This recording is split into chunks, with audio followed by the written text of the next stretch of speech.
This channel does not promote any violent, harmful, or illegal activities. All content provided by this channel is meant for an educational purpose only.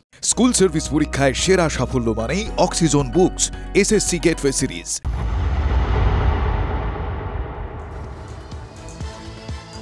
Supreme court থেকে Kolkata high court একই দিনে জোড়া ধাক্কা খেল school service commission এবং রাজ্য সরকার। পরীক্ষায় বসার জন্য কেন অ্যাডমিট কার্ড দেওয়া হলো দাগিদের?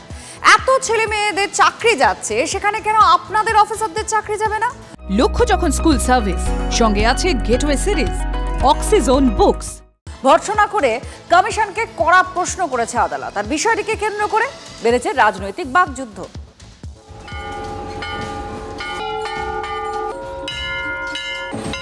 দুর্ভাগারা বলেন তাদের জীবন মন্দিরের ঘণ্টার মতো, যেই আসে সেই বাজিয়ে চলে যায়। আজকাল স্কুল সার্ভিস কমিশনেরও যেন সেই দশা। আদালতও বাজাচ্ছে, চাকরিহারারাও সময় পেলে বাজিয়ে যাচ্ছেন। বিরোধী দলগুলো তো আছেই।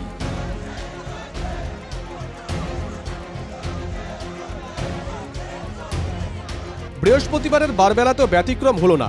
অযোগ্যদের একাংশ পরীক্ষা বসতে চেয়ে গিয়েছিল সুপ্রিম কোর্টে। তার শুনানিতে বিচারপতি সঞ্জয় কুমার ও বিচারপতি অলোক আরাধে কমিশন ও রাজ্য সরকারের ওপর রীতিমতন অসন্তুষ্ট হয়ে বলেন, অযোগ্যদের জন্য অনেকের জীবন নষ্ট হয়েছে। বারবার বলেছি, দাগিরা কোনোভাবেই পরীক্ষা বসতে পারবেন না। আমাদের রায় বুঝতে কি সমস্যা হয়েছে? এসএসসি যখন যোগ্যদের লিস্ট বের করে না, দাগিদের লিস্ট বের করে, তখনই সারা পৃথিবীর মানুষ জেনে যায় যে এসএসসি স্বীকার করে নিয়েছে যে এই সরকার, মমতা ব্যানার্জির সরকার, কতটা টেন্টেড। সুপ্রিম কোর্টের পর এদিন কলকাতা হাইকোর্টেও ফের ধাক্কা। দাগিদের নতুন পরীক্ষা বসার সুযোগ দেওয়া যাবে না। সিঙ্গেল বেঞ্চ যে রায় দিয়েছিল তাকে চ্যালেঞ্জ জানিয়ে মামলা হয় কলকাতা হাইকোর্টের ডিভিশন বেঞ্চে। বিচারপতি তপব্রত চক্রবর্তী ও বিচারপতি ঋতব্রত মিত্র ডিভিশন বেঞ্চ এসএসসিকে কড়া ভাষায় প্রশ্ন করে, এত ছেলে মেয়ে চাকরি যাচ্ছে, সেখানে কেন আপনাদের অফিসারদের চাকরি যাবে না? কেন তারা কাঠগড়ায় উঠবেন না? যেখানে সুপ্রিম কোর্ট বলে দিয়েছে দাগিদের কোনোভাবেই পরীক্ষায় বসার সুযোগ দেওয়া যাবে না, সেখানে কমিশন কিভাবে তাদের অ্যাডমিট কার্ড দিল?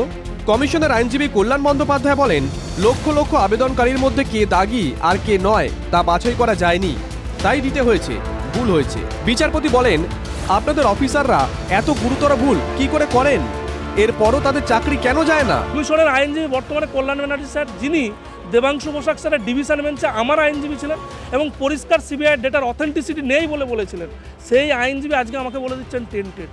আমার মনে হয় উনিই বলতে পারেন প্রকৃতপক্ষে কেন আমার লিস্টে নাম আসলো। সিবিআই দিয়ে ওনাকে ইন্টারোগেট করা উচিত এবং তার সাথে আমাদেরকেও বসানো উচিত। মামলাকারীদের আইনজীবীরা অতীতের বিভিন্ন রায়ের কথা উল্লেখ করতে ফের অসন্তোষ প্রকাশ করে আদালত। হাইকোর্ট বলে দেয়, সুপ্রিম কোর্ট গোটা ব্যাপারটা নজরদারি করছে, দাগিদের ব্যাপারে স্পষ্ট নির্দেশও দিয়েছে।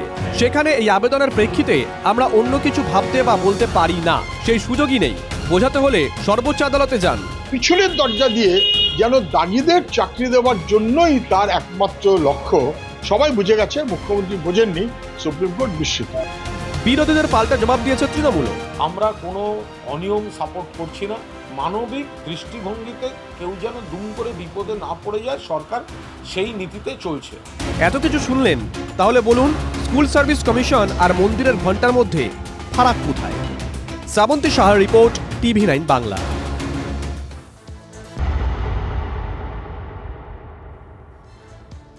এসএসসির দাগি তালিকা, অর্থাৎ কারা দাগি, যে তালিকায় নাম আছে অনেকে, তাদেরই পাশে দাঁড়ানোর বার্তা দিলেন মুখ্যমন্ত্রী। এমনকি তাদের ফের সরকারি চাকরি দেওয়ারও ভাবনার কথাও জানানো হয়েছে। ধনধান্য অডিটোরিয়ামের শিক্ষক দিবসের অনুষ্ঠান থেকে কথাই বললেন মমতা বন্দ্যোপাধ্যায়। যখন চাকরিহারাদের পাশে থাকার বার্তা দিয়েছেন, ঠিক তখনই বিধানসভার বাইরে বিক্ষোভ দেখান চাকরিহারা যোগ্য শিক্ষকরা।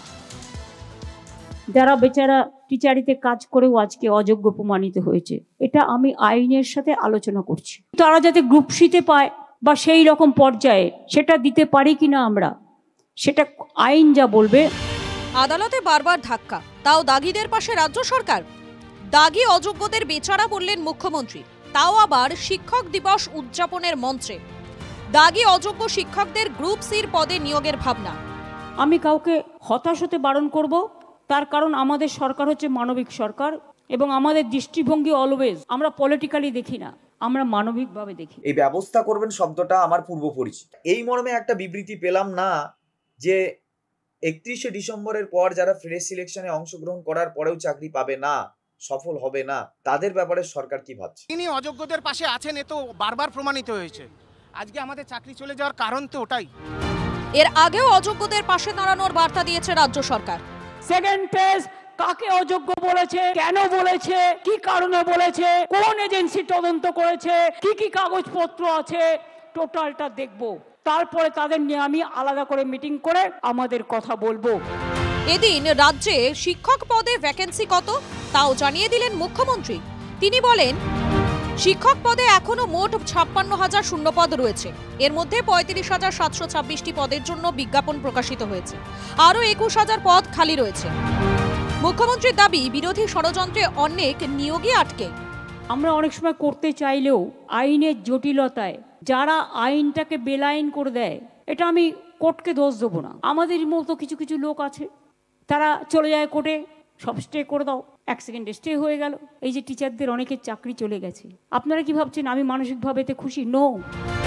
ধনধন্য অডিটোরিয়ামে মুখ্যমন্ত্রী যখন চাকরিহারাদের পাশে থাকার বার্তা দিয়েছেন, ঠিক তখনই বিধানসভার বাইরে বিক্ষোভ দেখান চাকরিহারা যোগ্য শিক্ষকরা। বিরোধী দলনেতা শুভেন্দু অধিকারীর সঙ্গে দেখা করেন তারা।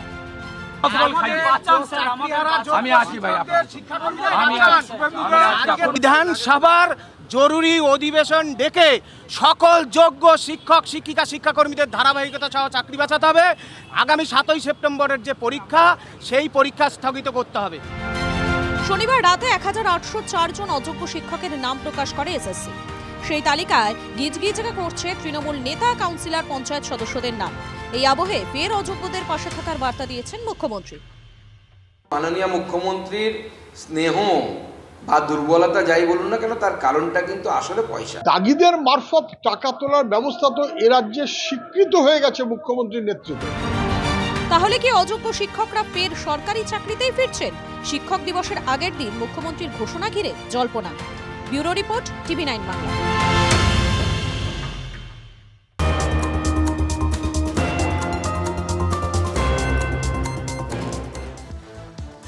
বিধানসভায় চাকরিহারা শিক্ষকদের একাংশ এসএসসির নতুন নিয়োগ পরীক্ষা স্থগিত করে যোগ্যদের চাকরি ফেরানোর দাবি চাকরিহারা শিক্ষকদের। তৃণমূল তার এজেন্ট ছেড়ে প্রশ্ন বিক্রি করছে। আমার কাছে অডিও আছে। প্রশ্ন বিক্রি হচ্ছে, তৃণমূল প্রশ্ন বিক্রি করছে, ভাইপো টাকা তুলছে।